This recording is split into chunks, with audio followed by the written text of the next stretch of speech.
All right, let me pick back up. So when we talk about the principles of test construction, you need to keep in mind that percentages under each section of a normal curve represent the percentage of scores falling within that section for each standard deviation. So pretty much it's very similar, like you'll see a bell curve, and that's kind of how they do this with the SAT or the ACT. They kind of tell you what percentage or what realm or area that you fall into.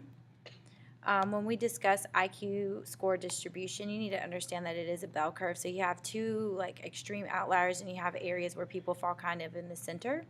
Kind of just like when we discussed the bell curve concerning grades sometimes in classes. Like there's a high level of high flyers, like you have extremes. So it would be people who have really high grade and people who have really low grade, and then people who kind of fall in the middle. One thing that you have to be aware of is that there is bias in IQ testing. There's a big debate because IQ tests attempt to assess our understanding of the world around us. But what if you come from a different world or a different culture? Does that mean that you do not have a level of intelligence? You know, we have people who can solve math equations but may not have the practical life skills to live amongst people in society. So how do we assess their level of intelligence? And the last thing that I'm going to discuss is the extremes of intelligence. So my question to you is, what is the purpose of IQ testing?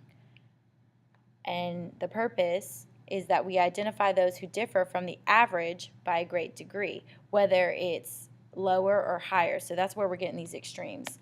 So when we talk about mental retardation, you need to understand that there are a couple of requirements or things that help us identify people who may have a mental handicap. Their IQ is 70 or below. Their adaptive behavior in situations or being able to apply things in different situations amongst the world and society, their adaptive behavior is below the appropriate level.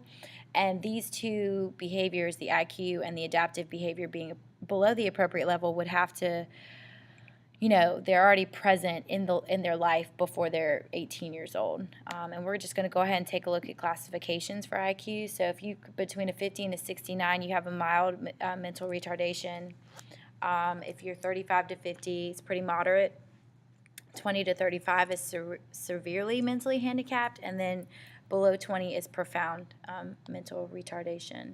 And then when we discuss giftedness, you have an IQ above 130, and if you are a genius, then you have an IQ of above 145, which we actually have an organization amongst the world called Mensa that people who are classified as a genius can be part of, and they have meetings and all types of things like that. So it's a big deal when you're considered a genius. So right now what I want you to do in your notes is think about somebody that you would consider in our society or you may know of that's labeled as a genius. And as far as this lecture goes, this is the end, guys. So make sure that you go back and listen, rewind. If you have any questions for Ms. Cannon, please feel free to ask them as you're listening to the video. And thank you for listening.